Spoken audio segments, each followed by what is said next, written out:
خدمت شما خانم. نه ممنون.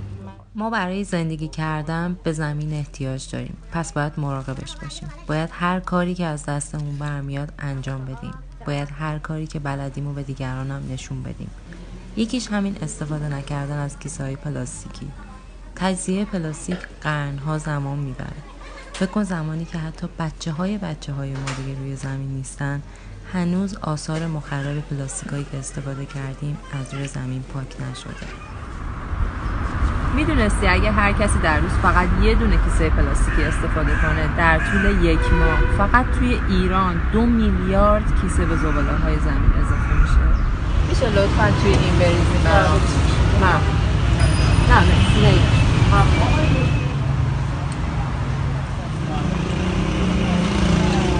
میدونی حال زمین اصلا خوب نیست. همین امروز برای حال خوب زمین یه کاری بکن.